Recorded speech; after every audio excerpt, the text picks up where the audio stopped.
Hello and welcome to episode 299 of the Casual Try Hard podcast. I'm Brian, And I'm James. and this week we are making up for a week of lots of magic news. Yeah, holy moly. This was like the worst possible timing, right? Exactly. So we're gonna try to catch up on a lot of the stuff that's gone on, Mhm. and then go from there. So if you want to reach out to us on social media, Facebook, Discord, X, email, all those links are in the description. Reach out, say hey, let us know what you think, what you want us to talk about. We are going to be a little spotty these next few weeks because moving, Yeah. but I think we'll be back on our regular schedule. we had decided on 2 weeks, a week for you to get out there and a week for you to get settled, and then hopefully we'll be back after that. Yeah, I think internet is installed on the 22nd. Okay. So that's that Friday. So hopefully that the 20 Yeah. whatever. 26th we'll record. Yeah, Right before Thanksgiving.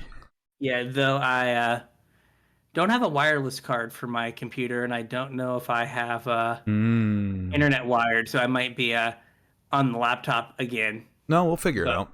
it'll be fine. Yeah. But yeah, And I don't know, like our cadence might be a little off as well because we'll be like well into foundations at that point. So I don't know. We're probably going to skip limited archetypes because that's not super topical at that point, right? yeah, And obviously, I don't know that there was a whole lot of mechanics to talk about anyway. So we'll probably skip the mechanics episode as well. Maybe we'll do it like a topical episode just at foundations as a generality. Hopefully at that point you'll have had a few moments to peruse the set and maybe play a little bit, and we could talk about the set. And I really hate to skip all of the single card stuff because we're going to be living with this set for so long. I mean, we can do whatever we want. That's true. It's our show. We are the producers, so we can do whatever. Yeah. But today, we're not going to talk about any of that, and we're not going to talk about foundations really at all. We're going to talk about all the happenings from, it was Vegas, right? Vegas happened, and that's where they released all these bombshells. Yes, just dropping bombs. Yeah, so I got the show notes configured, I guess, for basically the two major announcements. I kind of ended up a little under the weather after my trip, so I didn't have time to dive super deep into everything that was said. I kind of just went through the article. So if there's something I missed, and something you want to talk about, feel free to jump in. But that's today's episode. Gotcha. So, I guess it's time for my part of the intro, though.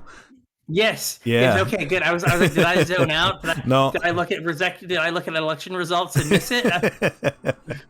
No. I was just rambling, I guess. Okay. If you want to support the show, there's two ways you can do it. The first is via our TCG player affiliate link, CasualTryHard.com/TCG. Surf on over there and do whatever magic shopping you're going to do. If you're going to shop and decided not to support your local game store, we would appreciate it if you used our TCG player affiliate link. It doesn't cost you guys anything extra. We know you're going to be buying Magic product. You might as well support the show at the same time. After following our link, anything you purchase, we'll get a small percentage of to help keep the show going. Like I said, it doesn't cost you guys anything extra. TCG player has the best prices around because it's literally game stores from all over the place competing for your business. So we would appreciate it if you used our link. The other way you can support us is through Patreon, patreon.com/CasualTryHardMTG. Patrons get access to our show notes, so you get a sneak peek about what the upcoming week's episode is going to be about. Patrons also get access to roundabouts another hour of content out of us every week. Patrons actually got a full episode out of us last week. No, they didn't. They got a full the week before, where you guys only got the snippet of us saying, "We're sorry, we're skipping." Patrons got a full pre-show. So, yeah. That was a thank you to our patrons. If you want to be a patron, you can head on over to patreon.com/CasualTryHardMTG. Chip a couple bucks in, help the show, and get more of us, if that's what you want. That's what they want. I think so. I would want more of us. I would too. Yep. Whew. So bombshells. Bombshells. I guess first we should talk about the timeline for 2025. Sure. They laid out basically all of the sets for 2025. There are 7 of them. Seven, from what I can gather, full mainline set releases. Well, kind of 6 mainline set releases and a premium product. Yes, but 7 full like draftable things. This is true. Yep. Okay, so not like no Assassin's Creed or No half sets. Aftermath thing. They Right. are full like 250 to 300 card sets. We'll call them feature length. How's that? Ooh, feature length. Okay. Feature length. First up is Innistrad Remastered. Just like they did for Time Spiral Remastered, where they kind of lumped a whole bunch of sets into one release. We have Innistrad Remastered, where it's all of the Innistrad sets. Greatest hits, we'll call it. Basically, anything that was set in Innistrad is fair game for Innistrad Remastered. It's going to be a full draftable set, just like they do Time Spiral Remastered. I really liked that set. I hope this one's good. There's a lot of, Innistrad is kind of regarded as one of the greats, right? Mm-hmm. So, Like it's the first Innistrad is one of the like best draft formats kind of ever, from what everyone has said. And so, and the like when they did Shadows over Innistrad Remastered, like that was a good draft set. it was. Now they're probably gonna lean more into original Innistrad stuff. I would think so. But the themes overlap as well. They like, do. They do, work for together sure. really well. They did a really good job when we went back to Innistrad about keeping the feel of the plane, and because the theme is so mechanically tied to the plane, the sets should draft very well together. So it should be pretty seamless, regardless of which cards you're playing together. Yeah. So like that is a good use of sets. We can talk about bad Sure. uses of sets later. Yeah, I agree. think the big thing that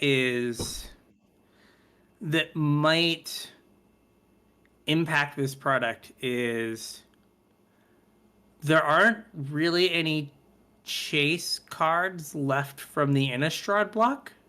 Yeah, I mean they reprinted Lily in like a mainline set release. And they've printed Snapcaster a bunch as promos and like other like premium product. Well, also like because of power creep, cards like Snapcaster exactly. and Bob have kind of gone down. They don't see the same play they used to. They're not the Like, bombs that they used to be. is it just like Emrakul, the Promised End? Is that maybe the like? No, I'm assuming that the chase card for the set's going to be Edgar. Oh yeah, this is true.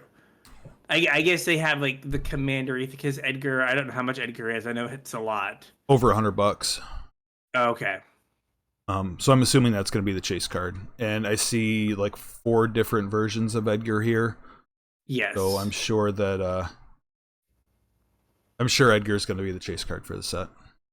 Yeah, but like from the like Innistrad sets we've gone to, so let's say like all at this point 7 of them, Yeah. like of like draftable standard legal sets at some point. Like there's really not much value left due to reprints and power creep. From a dollar value, I'll agree with you. There's a lot of really beloved cards from Innistrad though that I think people will be excited about, especially if they're doing like fancy versions of a whole bunch of stuff, which is kind of typical for a remastered set, and kind of in line with what we've seen from Wizards lately, making a million different versions of every card anyway. I'm thinking things like the utility lands from OG Innistrad. A lot of those are pretty beloved by players, even if they don't see the play that they used to. There's a lot of cube cards from Innistrad, like beloved cube cards that I'm sure people will be excited to get different versions of. Could go for some old bordered things for the cube, since that is apparently my thing in the cube is getting the old bordered versions. Yeah. So okay, like this will be good. Like I will be happy to spend some of my arena currency Hmm. on doing some drafts. Yeah, and I mean in Time Spiral, they were there fetches in Time Spiral? Was that Time Spiral? They I added don't something to that remember. set that made it like really desirable. I Like guess Time Spiral Remastered wasn't on Arena, but like two-thirds, like most of the cards that would be in Innistrad Remastered are already on Arena, yeah. right? Like Snapcaster, Lily, and then the other two blocks, the other two return to Innistrads. Yeah. So like it shouldn't be too hard to like throw Burning Vengeance Hmm. and Spider Spawning on Arena. Right.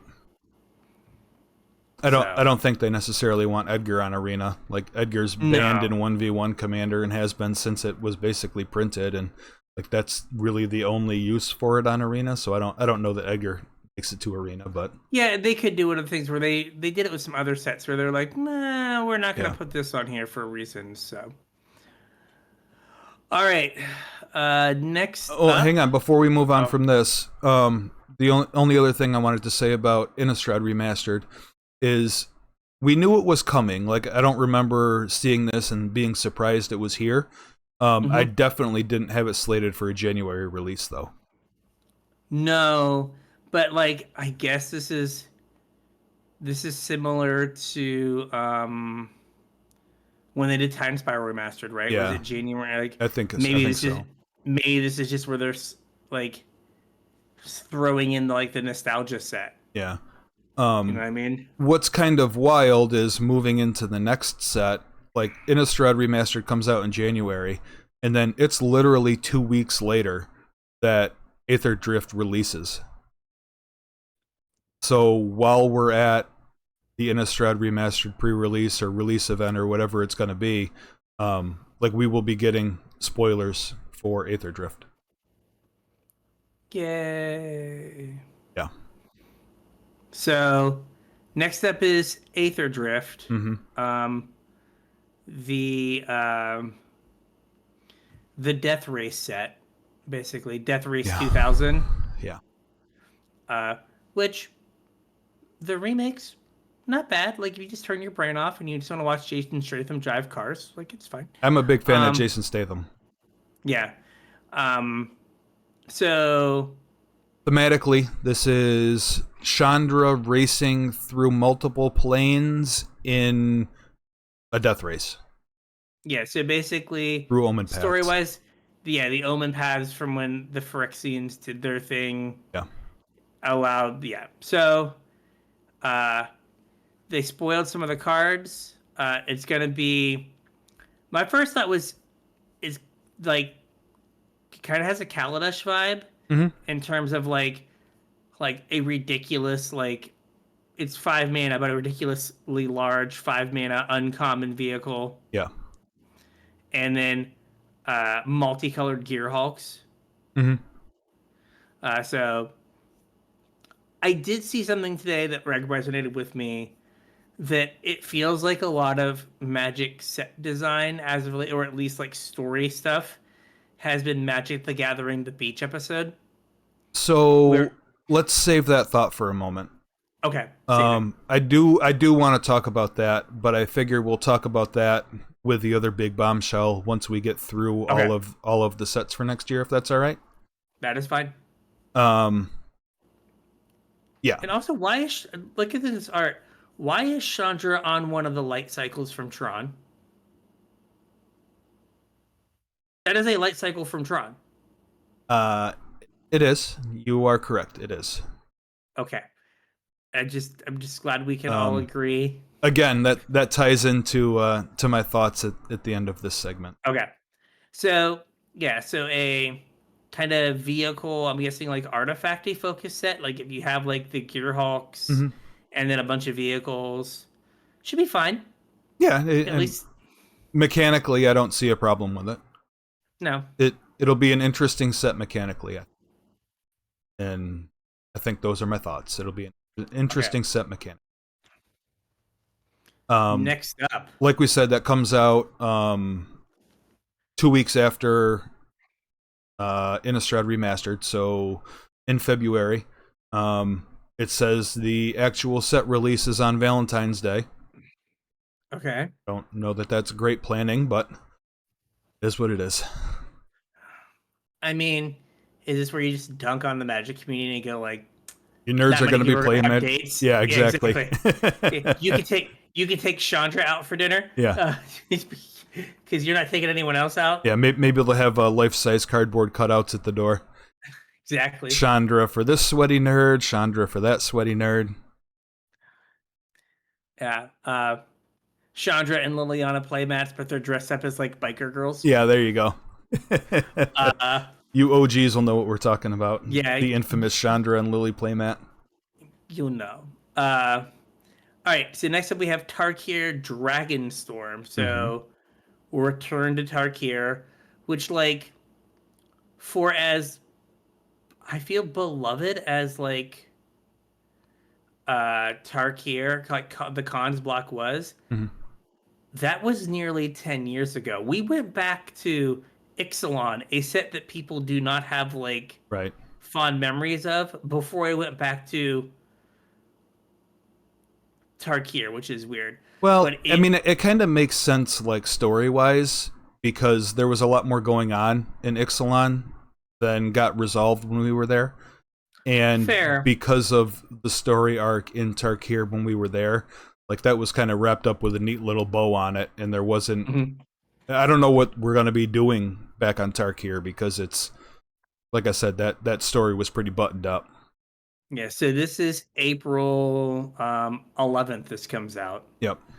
Um, I think it's funny that when we did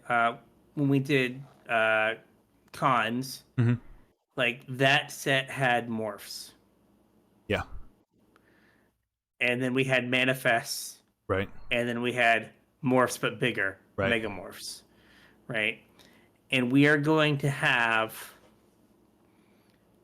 disguise nerds, hmm um, Manifest Dread. manifest dread, and I don't think you can go back to Tarkir without a face down mechanic. Well, this for all of these, all we have is a little blurb to go on, so they didn't release a ton of information about them. Mm-hmm. But one of the things it does say is Ugin is here on when we go back to Tarkir, and that's pretty much Ugin's thing is morphs. That's his vibe, yeah. Yeah.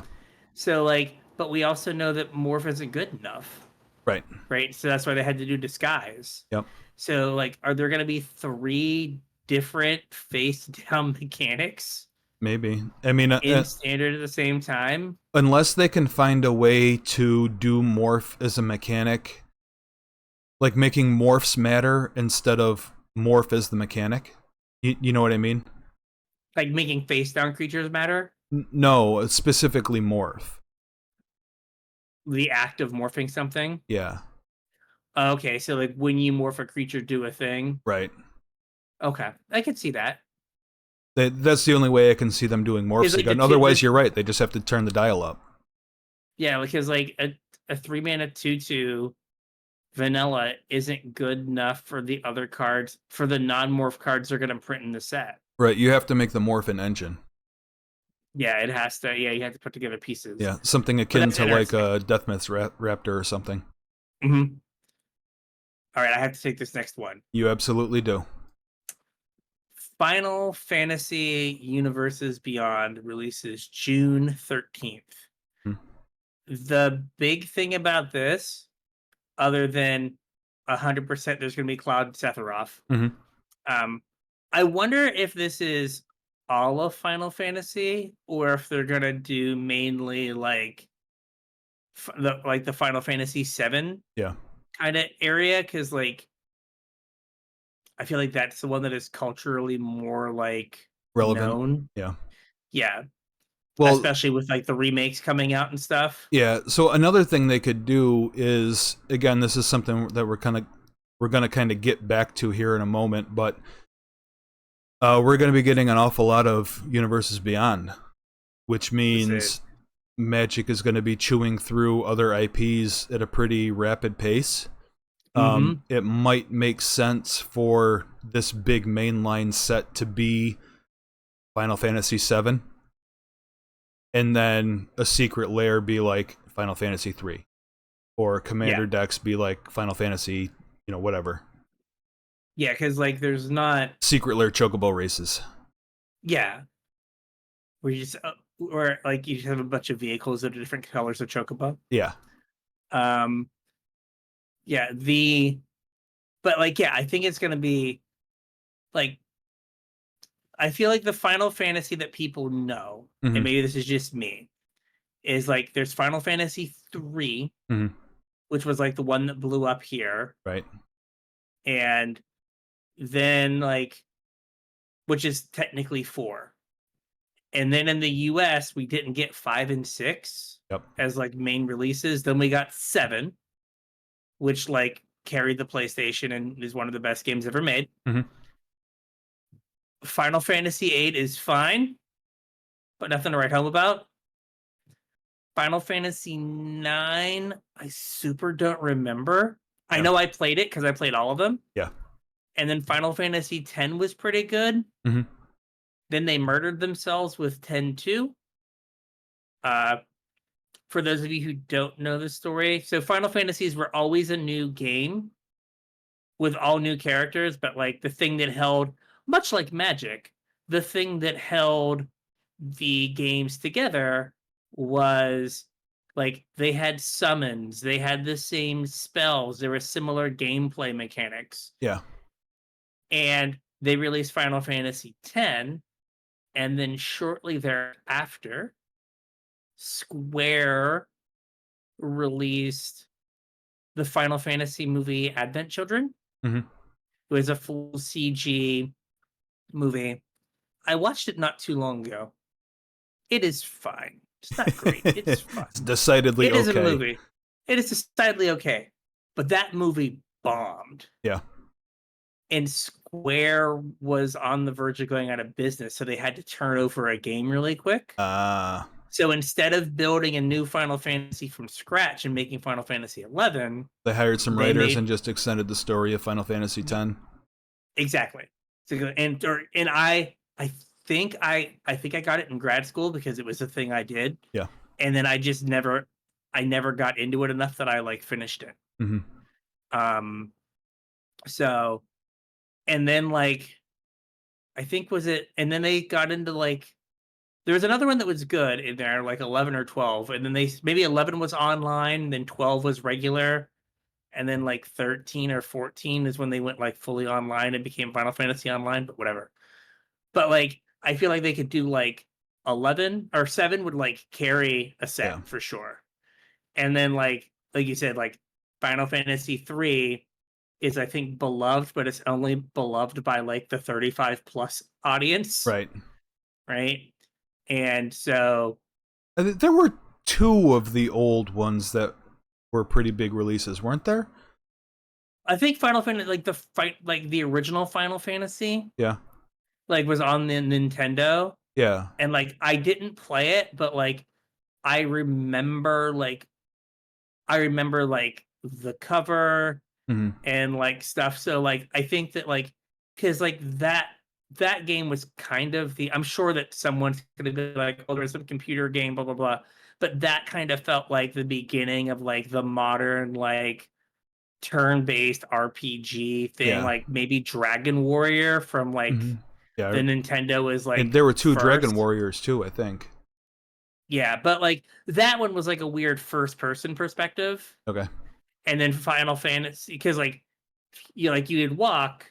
And then when you go to a battle, it'd just be like a picture of like a slime. Yeah.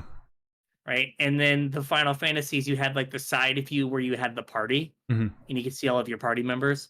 But like you could do Final Fantasy 1, but like at least personally, I don't have as fond memories. I might have it on my like mini Nintendo, which maybe I need to play it. Um, but Well, our family didn't have a Super Nintendo. Like we kind of skipped that and we had a Genesis instead. So we had an okay, NES, and then we had a Genesis, and then we had like an N64. gotcha. And I know that I played Final Fantasy on a cartridge. So I'm assuming that I must have played it on the NES. So there was Final Fantasy 1 and 2 on the NES. Okay. I must have played one And of those then then. and then I feel like Final Fantasy 3 was the one that was like really big. Yeah. And I I think I remember, played that, but not until I found emulation like later on in life. yeah. Uh like I remember like buying it and it being like an extra expensive game. Yeah. It was like $60 or $70 as opposed to the normal like 40 or 50, Yeah. or just 50 back in the day. But anyway, now that we've talked about video games Yeah. and like Square becoming Square Enix, because that's how Enix was able to like merge with Square when things went bad for the movie. So we're getting Final Fantasy Universes Beyond June 13th. Mm-hmm. And the important thing that we hadn't brought up yet is this and all of Universes Beyond products next year will be standard legal. Oh yeah. Yep. Forgot to mention that. So that is kind of the big change. Yeah. And we talked about this a little in the pre-show, but like I think so I saw some stuff from Morrow, and some of their talking points is people like these. Mm-hmm. It's a way that we're hooking new Magic players Mm-hmm. and having the sets go directly into Modern means that if you get someone with like the Lord of the Rings, now you're putting them in like Modern, which is a much more like formidable format to get into compared to Standard. Yeah. And there was some acknowledgement of the fact that they are not good at designing direct to modern sets, Yeah. and that having designed this many direct to modern sets just ran the risk of Destroying the format even more than it already is. yeah, that like, we haven't done a great job of designing direct to modern sets, so we don't want to keep doing it. We are good. We have experience with designing sets for Standard, Mm-hmm. so let's just do that. Yep. So on one hand, okay, we'll continue. Okay. So after Final Fantasy, we have Edge of Eternities, which is Magic IP. Except that this is Magic in space with advanced technology. So is it really Magic IP? That's a conversation we'll have in a minute here. Yes. Yes. This releases August 1st, so this will be our summer set. And then we have, after that, 2 more Universes Beyond sets next year. Neither of which have a date, but will both be after August 1st. The first is Marvel Spider-Man, that there is no more information on. And then the next...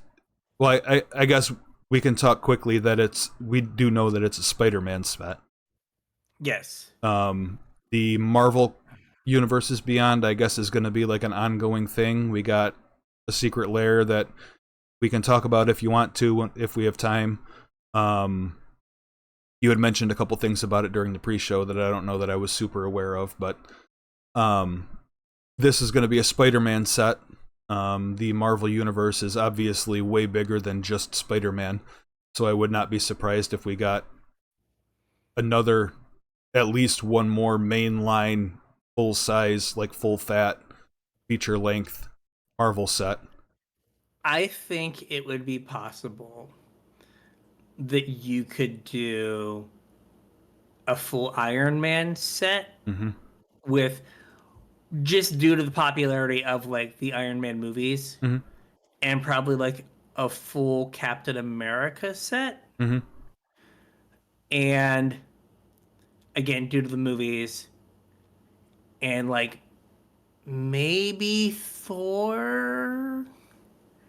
Like I think you run into like the Hulk problem where like, and like I think, I don't know, like I think you could do a standard or a standalone Iron Man and absolutely an Avengers set.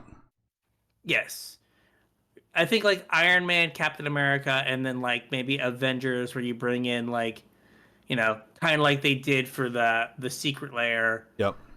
where like you have a Hulk, like Hulk's in green red. Yeah. There's a green Hulk and there's a red Hulk, Yeah. right? And then like you could do that, but I think you could do like a full Iron Man set. But I guess it depends on like how this looks, like centered on like a character. Yeah. What it would like, talk to us. I don't know. I'm guessing late September, early October, Probably. about like, okay, if this is the blueprint, how could you do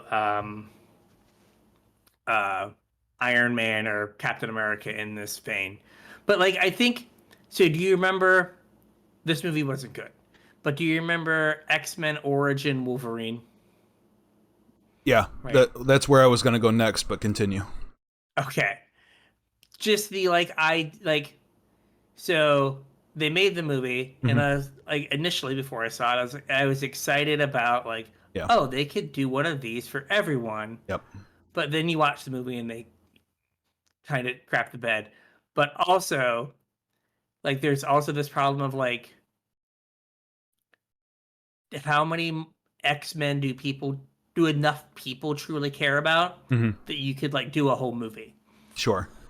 Um, the thing that I was going to touch on as far as not necessarily Wolverine, but X-Men is concerned is like that's where the IP gets weird, right? Like, does Disney have rights to the IP back yet? Wasn't there like an expiration on Fox's or Sony's or both had some claim to like the X-Men IP? I think that I think the issue is if I remember I've read some stuff about it is so Marvel when Marvel was going like under Hmm. back in the 90s, early 2000s, I guess 90s. Um, they were selling off the rights to characters. Yeah. So they sold off the rights to some characters in movies. Hmm. But I don't know because like Sony technically owns Spider-Man for movies.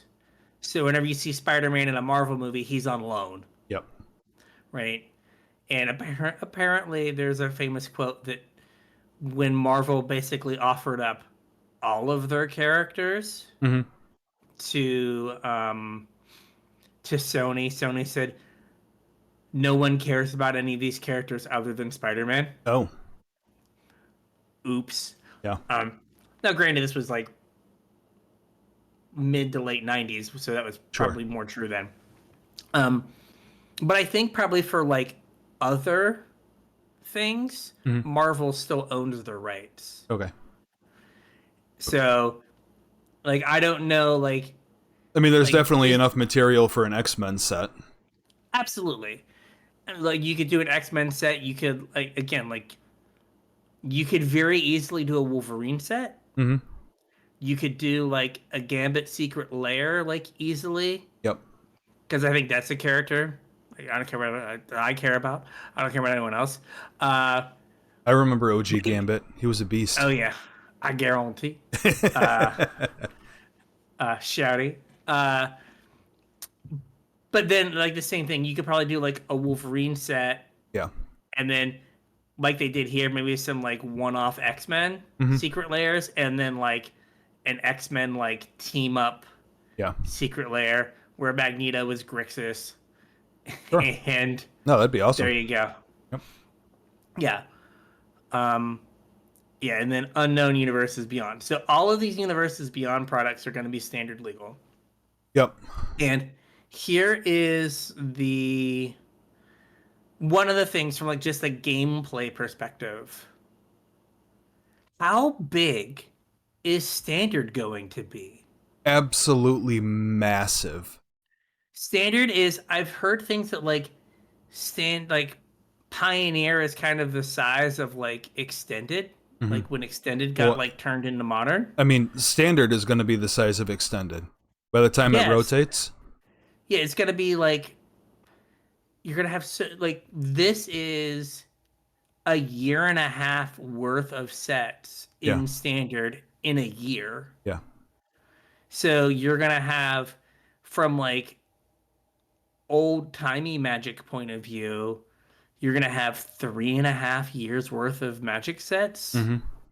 in, and like if Final Fantasy and Spider-Man sell well, you know for a fact that they're gonna be like, I don't know, find something like they did a Transformer Secret Lair and some Transformer like one-offs. Like we're doing a Transformer set, we own that. Yeah. We could do another like D&D set. Like we've got a million of these books. We Yeah. could just do another thing, right? Like we've got to like pump more IP in Well, here. so that's kind of the next thing is that um there are 3 Universes Beyond sets slated for next year. So half of the sets coming out are going to be Universes Beyond. Um Hmm. and that is supposedly the new norm, is that we're going to have as many Universes Beyond sets as we have Magic sets going forward until they run this into the ground and can't do it anymore. Um, if everything is going to be standard legal, by their logic, they have a hard time designing straight to modern, so they're going to be designing.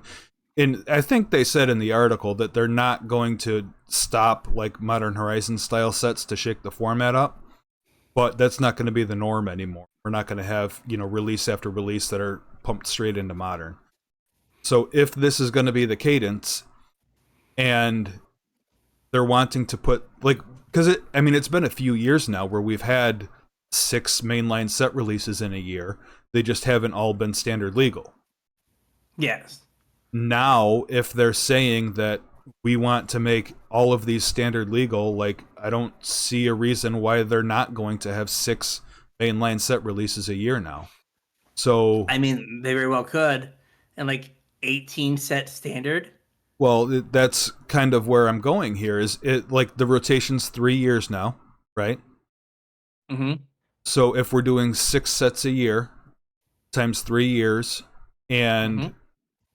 at some point we're not going to count Foundations as one of them because Foundations is evergreen now. Like that's an Like it's extra whole permanent set. 15. Yeah. Like how many cards is that? 300 times 18 plus another whole another set? 5,400. Like that is a massive standard. That's Pioneer size when Pioneer was announced. Yeah. Pretty close to. Hmm. I mean, if you think like Pioneer was announced in 2000 or 19, 19, I right? think, yeah. And it And was it sets was, from 14 to 19. which is 20 sets. Yeah, So it opened roughly with 20 to 24 sets. And we're going to have, in 2 years, we're going to have 19 sets in standard. yeah. So, like, on one hand, like, it'll kind of make it interesting to brew in, Hmm. hopefully. On the other hand, like, it's not going to be like an approachable format for a new player. Not at all. It's just going to be enormous. Yep. And like, I guess I understand. So when they said, "Hey, we were going to make standard 3 year rotation instead of two," Hmm. right? If you're trying to get new players to buy a thing, Right. being able to tell them that they're going to be able to use it for 3 years is probably better than telling them they can use it for two. Sure. And if we were talking in the pre-show about like however long Wizards kind of feels like Magic players like kind of play, Hmm. like, oh hey, we're gonna play for 2 or 3 years and then go away. Yep. Hey, this thing that you bought, it's going to be like legal for your entire time Yeah. in in your like first foray into Magic or in your Sure. return or whatever. Like, you're a lapsed Magic fan, but then you love Final Fantasy, so you come back for Final Fantasy for a bit, Yeah. and those Final Fantasy cards are going to be legal for that chunk of time or whatever. Hmm. Yeah, So so The one thing that I want to slide in here before we continue this conversation, I think is something that not a whole lot of people have touched on, but we were supposed to get Return to Lorwyn in 25.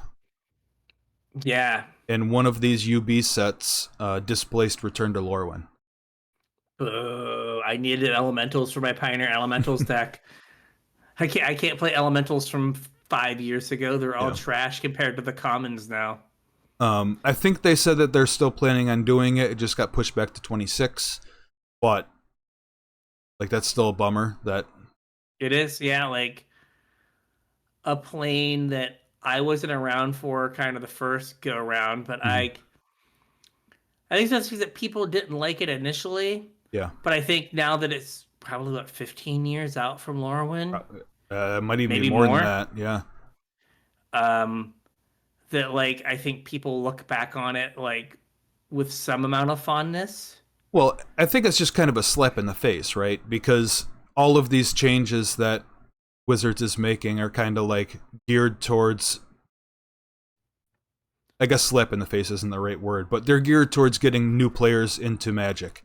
It's new player acquisition as opposed to at the expense long-time players. Yeah, at the expense of, I would say, not just rewarding long-time players, but like at the expense of long-time players. You're literally slapping long-time players in the face with every one of these changes. And the one thing that those long-time players were holding a candle for has just been like put on the back burner again. So that's kind of awkward. So I think the issue that we're running into is, right, Dungeons and Dragons was the greatest selling set in the history of Magic. Sure. It was Universes Beyond. Yep. Effectively, right? I don't think it had the Universes Beyond no, you're right, label to it. I mean, it might as well have been. They said that it's not in the Magic universe or whatever. Yeah. And then the best-selling set of all time was Lord of the Rings. Yep. Right?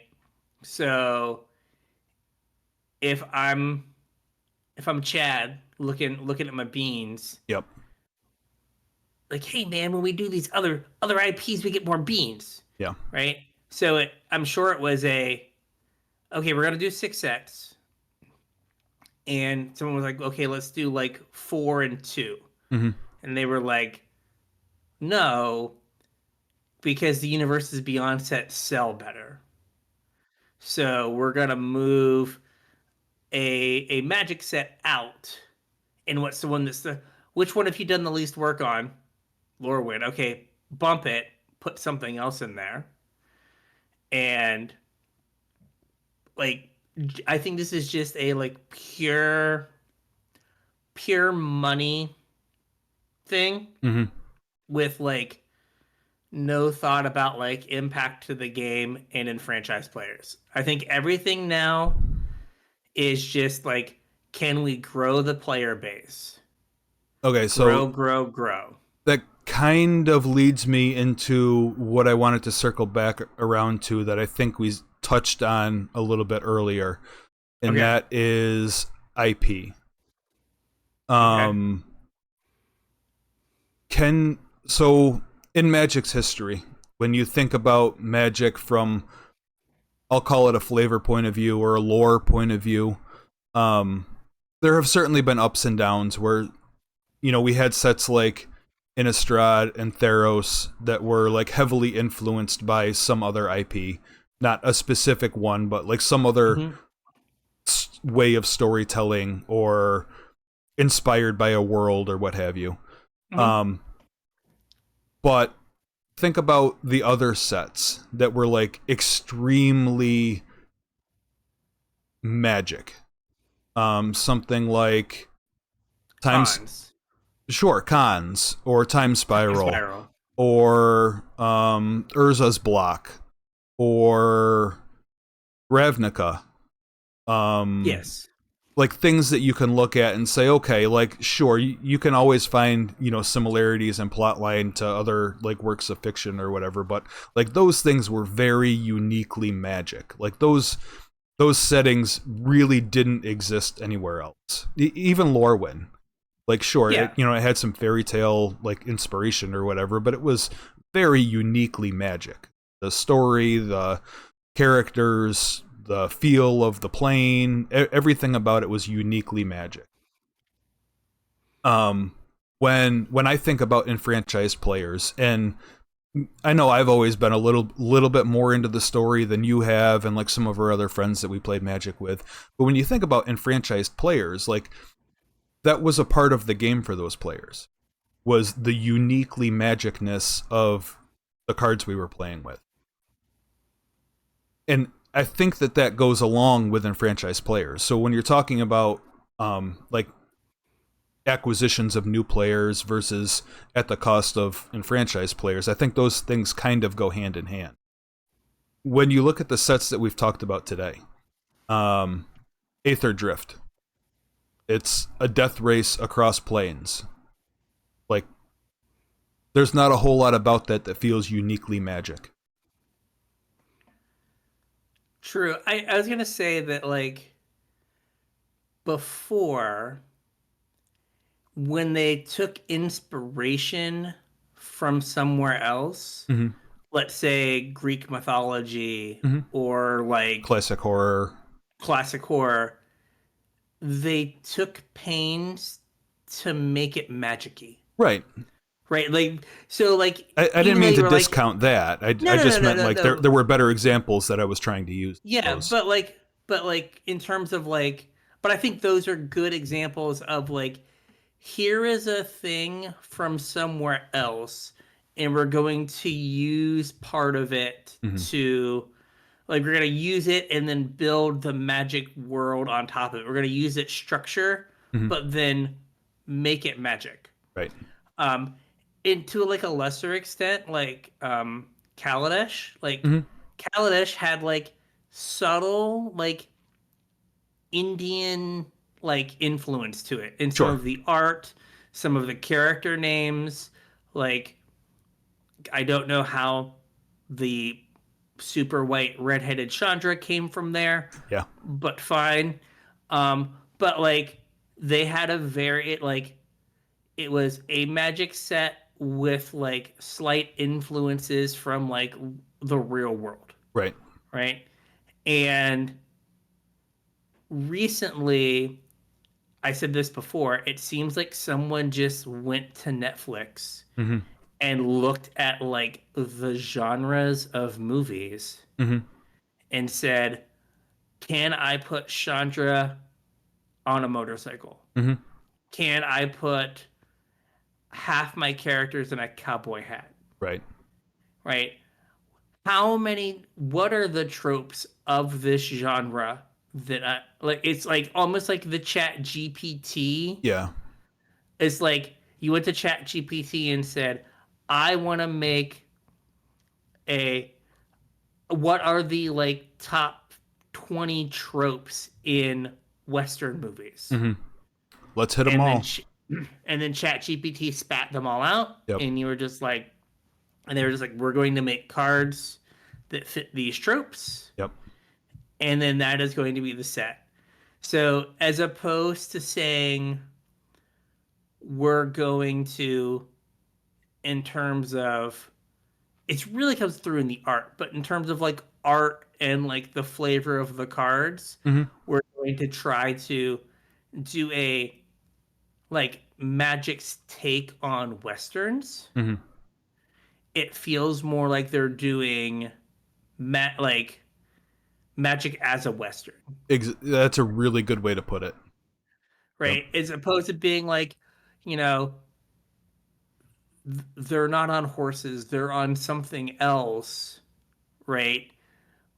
That's more high fantasy. Mm-hmm. No, we just like slapped them on a horse, right? So it's very much like not not a they just it feels lazy. Like It all does. of these sets have felt lazy, where they're like man, it'd be really hard to like turn to like have a Western, have like a Magic set with Western influences. Yeah. Like, you know, let's just do Magic as a Western. Right. Like, done. Like, oh man, it's really hard to like what are like the key themes of like death race movies, right? It's like, no, like death races have vehicles and people chasing something. Right. We're gonna do that. Okay, you're not gonna like make it subtle. It's just all very heavy-handed. Like, Yeah, here's the trope exactly. here's the trope, as opposed to like you like when you played Theros, or when I first opened Theros, I was like, oh, this is kind of like Greek mythology, Right. right? As opposed to being, it wasn't like it was like Oh, this is in Greek your mythology that's face. kind of like magic. Yeah, exactly. Yeah. Where like it would be better if you were like, oh, this is magic, and it kind of has some themes Yeah. like a Death Racer. Oh, like this has some themes like a Western movie, the lone gunman, the outlaw kind of thing, Hmm. as opposed to like, let's like have a card that, what was that card? The three green, blue, like look at the top three, plot one. Oh yeah, But yeah, it's yeah. like, but like something your luck or whatever. Yeah. But like guys like in a town square with like a gun on their hip, like doing a showdown or whatever, and it's like you could have like magicked that, like it could have been wizards with wands and been more high fantasy or something, Yeah. as opposed to like you could have had those same like ideas, Yeah. but not like in the art and in the card names made it so tropey. That was a really good way to put it, and I think it goes along with kind of the overarching problem with this is like Magic has felt lazy lately. Like look at the sets that we've had; they've all just kind of felt lazy. Um, I think that like Duskmourn, like not that I did well in the format, but like listening to like the Sunset show on LR mhm. was very much like, it played very well. Mhm. Like if you would have stripped out acrobatic cheerleader Yeah, and like, a guy with a hockey stick and like a telephone in the chainsaw. VCRs, yeah, like you could have had like a different kind of horror vibe Hmm. than than Innistrad, but still been horror for the Halloween season because we got to get our money. Right. Got to get that brand tie-in. But like you could have done horror that felt more magic. Hmm. You know what I mean? And As opposed to like, again, the Magic Halloween episode. yeah, yeah, that's another really good way to put it. The Magic Halloween episode. Um, and like I don't even necessarily think that that would have been as big a deal if it wasn't for the fact that now they're taking away half of the opportunities to have uniquely Magic story with Hmm. Universes Beyond. So like they're taking away half of the opportunities to have unique Magic story with Universes Beyond, and then on top of that, all of these sets are just like super kitschy, lazy, like thematic representations of something that used to be Magic. We have Aether Drift as the Death Race set, and then we have Magic in Space. Like, these aren't Magic things. They're not Magic things. Wizards, I can't give you any less money. Stop So making me want to give you less than zero money. I think that the like magic, I think the first time was Throne of Eldraine. Yeah. Right? Like Throne of Eldraine was the like fairy tale set, Hmm. right? And so I think that Magic up until that point really prided itself and guarded its like high fantasy Yeah. like nature. Hmm. And then like Throne of Eldraine did fine. And Yeah. like, well, maybe we don't have to like, but I mean that was still like, Fairy tales are like high fantasy adjacent. yeah, but that was still like a like it wasn't magic as high fantasy. It wasn't magic as fairy tales. Right. It was like magic's take on fairy tales. Right. Where I feel like the last Eldraine Lazy was set more design. exactly like Yeah. lazy, like creative.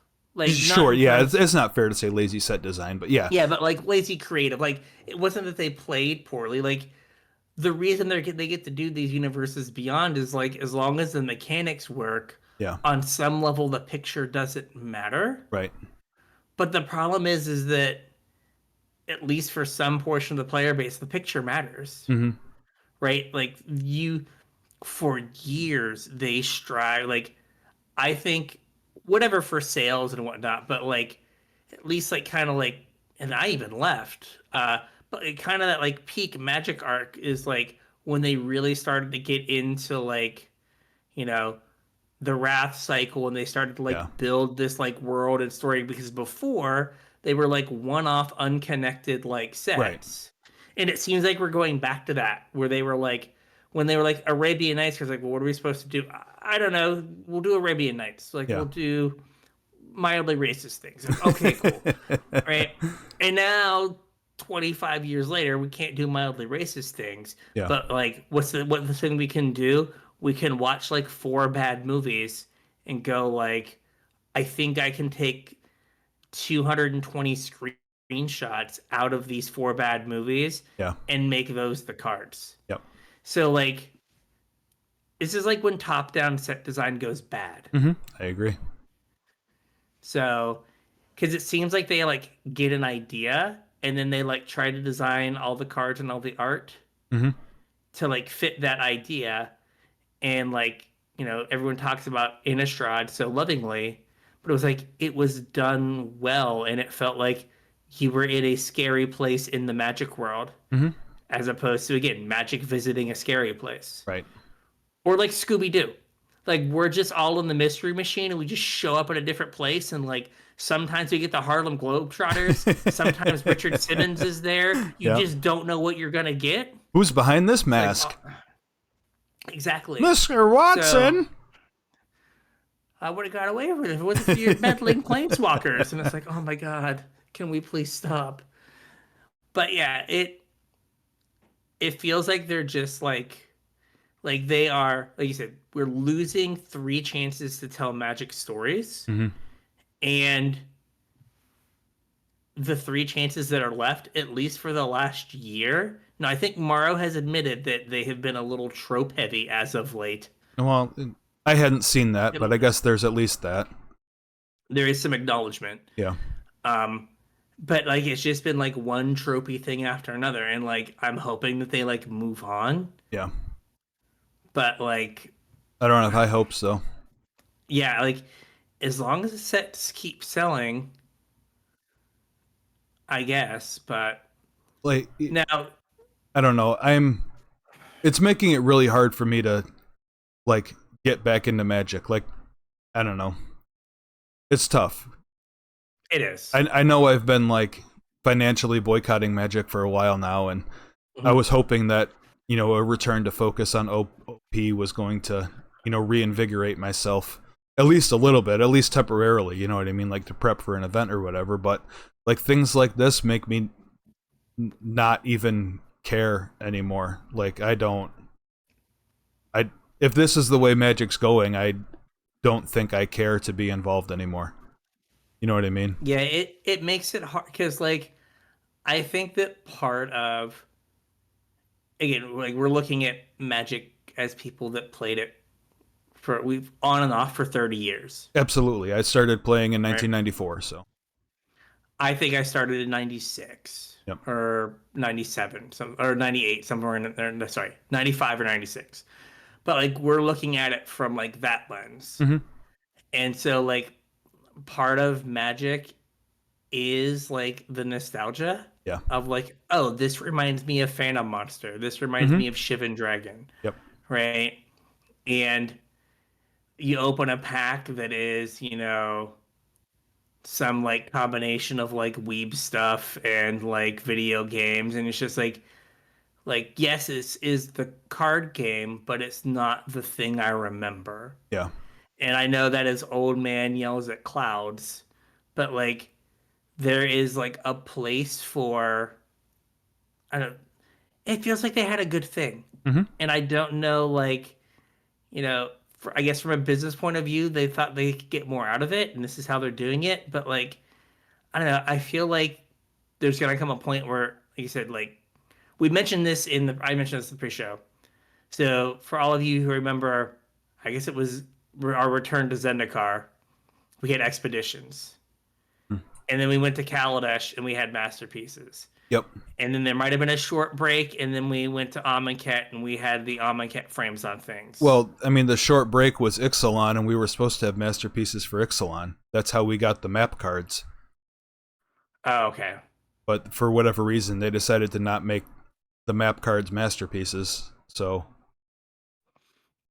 Um, but then we ran into a thing where it was like, oh no, we've run out of cards people care about, yep. right? Like you can't do like a super fancy Simic Sky Swallower Yeah. because no one cares. No one cares. Right? And so they could have like they could have in theory done 5 or 10 masterpieces a Mhm. set and we could still be doing them. Right? But they blew through like 250 of them in the course of like a year and a half. Yep. And I feel like they are hitting the big IPs that they could like that have like good crossover between their fan base and um like where the Magic Circle and the IP for in the whatever IP those circles have good overlap, right? Hey, I like Magic and I like Final Fantasy. I like Magic and I like Marvel, right? But what happens like when they run out of like those good ones and that overlap gets like thinner and thinner, Yeah. right? Like, it's like, oh, hey, here's this like it's Magic and Black Mirror Hmm. because they got to deal with Netflix. I guess we already did Stranger Things. Um, like Magic and Ted Lasso because they got a deal with Apple or whatever, Yeah. right? Where those like those circles don't overlap as much. Well, I mean, maybe Like, that's why they started with something like Walking Dead and Stranger Things, because they're so far removed from what Magic IP is. You know what I mean? Like maybe yeah, maybe there was a reason why they started with those IPs instead of starting with something like Lord of the Rings, or I'd even argue Final Fantasy is pretty close to like what mhm, a Magic IP would be. Um, Things that would be a natural fit within, or not a super far stretch, I should say. yeah, But when you get things like Stranger Things, Marvel is like the stories may be similar, but the characters are so vastly different that yeah. The worlds are so different. yeah, Like it doesn't make sense that Captain America is like hanging out with Urza right. and Teferi, Hmm. right? That doesn't make sense. I mean, I guess you could argue that. Oh gosh, blue black planeswalker that likes artifacts, Tezzeret, Tezzeret. yeah, Like Tezzeret and Iron Man seem like natural allies. probably. But, so you put the suit on the inside? Interesting. I hadn't thought of that. You Uh, put the suit on the inside. I like that. but like I feel like we're gonna hit a point where like the IPs just don't have that appeal, Yeah. right? And then like, are they gonna be able to go back to the Magic story, or is the Magic story going to be so damaged? Like, are they? Do you think they're damaging the Magic IP? I do, yes. I mean, at least in the enfranchised players' eyes, I think they have irreparably damaged the Magic IP. There was something that I watched a PK video, and apparently at one of the panels where they're announcing all this stuff, or maybe in one of their articles, they referred to things as being Magic IP as opposed to just like, hey, we're doing a Magic set. Yeah. Oh no, we're gonna do 3 Magic IP sets. Mm. Where like they kind of like differentiated So it. instead of the default being Magic and then the other being UB, now it's the there is no default. It's Magic IP and not Magic IP. Exactly. Yeah. I So mean, kind of like that is changing. a relevant choice of words, I guess. Yeah, where like I think that they are moving because like on some level like Thunder Junction and like to a lesser extent Murders at Karloff Manor, but like Duskborn and Bloomborough, Hmm. like if they would have slapped the Universes Beyond label on those, Hmm. it wouldn't have felt wrong, Right. Exactly. right? So like it seems like every set's a Universes Beyond set. Yeah. All right, so there we go. There's our. I will also point out that PK. Did you see the Aether Drift set symbol? It was like a checkered flag or something. It's like a check. He was like, PK was like, uh, the uh, the unset set symbols are less on the nose than this, and And like that's a less good point. distracting. Yeah. Like it could have been something subtle, Hmm. but Attire. yeah, a tire, but like you know, maybe in such a way that you're like, oh, is that a tire? Right? Yeah. Like, Or a trophy. It could have been a trophy. yeah. But no, checkered flag. Checkered flag. Yep. Uh, All right. Do you have anything else to add to that discussion, or are we wrapping I that don't up think so. I there? think we're good. All right. The only other thing we have to talk about is the return of MSRP, and I don't think we have to go super deep into this. Um, I don't even know that we have to go over like the actual MSRPs because I don't know that that's super important. Just like, I mean, if you need to get changed for uh, if you need to get a five, you can't just go buy a pack and get a five back that is with the true. 10 anymore. Yeah, but like we So kind of knew that already, though, right? yeah, well, I found out the hard way. Yeah. Um, so yeah, so just play boosters have been $6 as of late, or Hmm. $5.99. Yeah. Their MSRP is gonna be $5.25, which seems Well, so weird. that's just for foundations. They Okay. said that the prices for foundations are going to be less than a mainline Magic set because they're trying to push it to new players and trying to keep it evergreen, and it's going to be in print for so long. And Um, also, like, none of these cards are gonna be worth any money. oh yeah, Like, even if you have a rare or a mythic that you're like, oh, I think this might be good, like, unless you like absolutely want to play it now, like, there's no way this set can like, no, it's going to be in print for 5 years. yeah, like, Omniscience is gonna be a quarter, Yeah. right? Like, the new Planeswalkers, regardless what you think about them, are all gonna be like dirt cheap, Hmm. right? So like, there's gonna be like the EV on a box is gonna be like effectively zero. Yep. Uh, Probably within 6 months to I a don't. year. Yeah, definitely within a year. I don't know if it's going to be 6 months or not, because people are still going to want the cards when they release, but Fair. in the Maybe long in term, like for sure. yeah, like the whole like buy a box and hold it. Yeah, no, don't Like do don't do that. that with No, this. that's a bad No, this is idea. the worst set. Yeah. Uh and then the Innistrad Remaster Play Booster is 7, which is kind of what you get for the premium set. Right. And Um, then yeah, the like normal price for you know, regular Magic set release is probably going to be in line with what they advertised here for Aether Drift, which is $5.49. okay. So uh yeah, it is, I guess it is good that we're getting this back, but just it is hard to kind of fathom. Again, like old man Hmm. here, you could buy a box.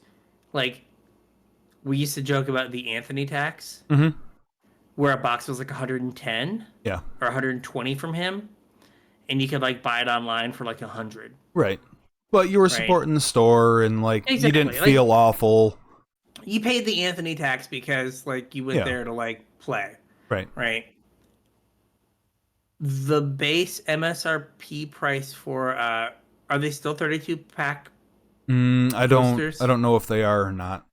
But if they're 32 pack boosters, it's now MSRP is almost $180. Yeah, that's a lot.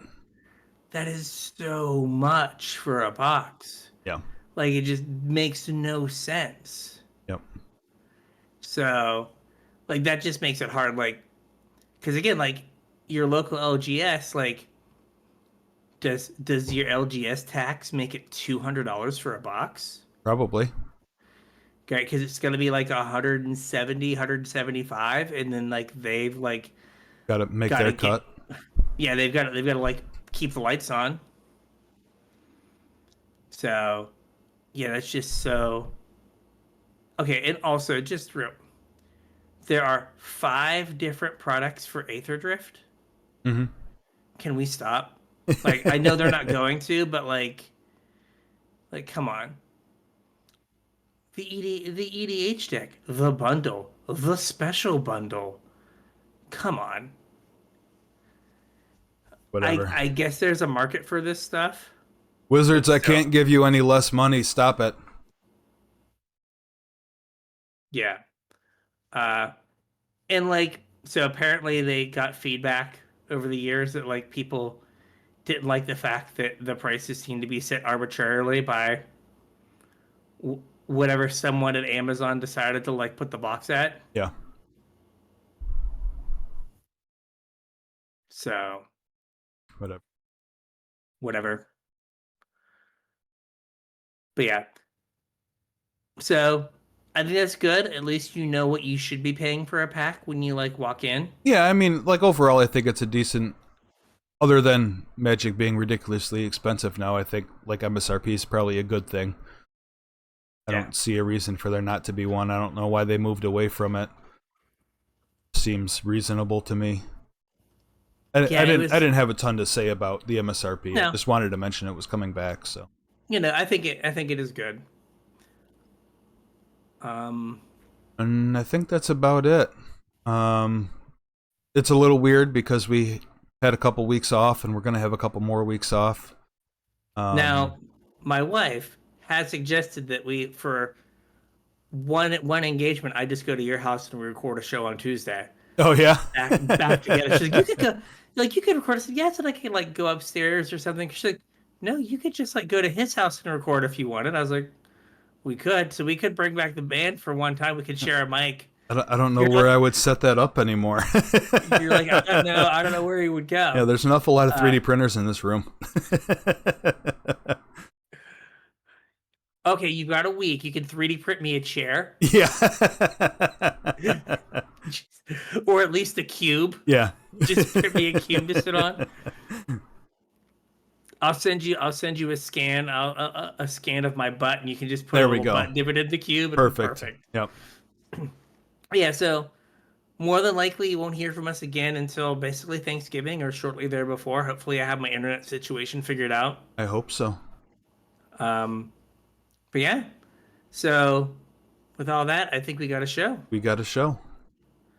So you got a few weeks if there's stuff you want us to talk about. If you want us to talk about foundation stuff, like single card things, I will say that like at least the Jumpstart product had some reasonable Brian's Cube cards. Awesome. I think haven't more even had cards. a chance to look at the set yet. I was out of town and not feeling great, so.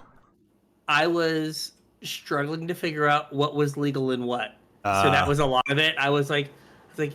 Is this Jumpstart stuff legal and standard? The answer is no.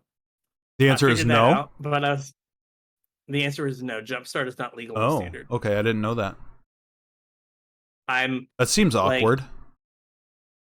that's what I thought too, but like, see, I will look again. Uh, uh,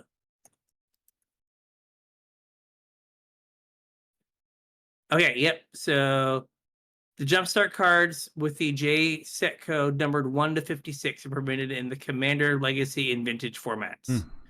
Okay. So the cards that are 57 to 780 are legal for play in any format where the card with the same name is permitted. Okay.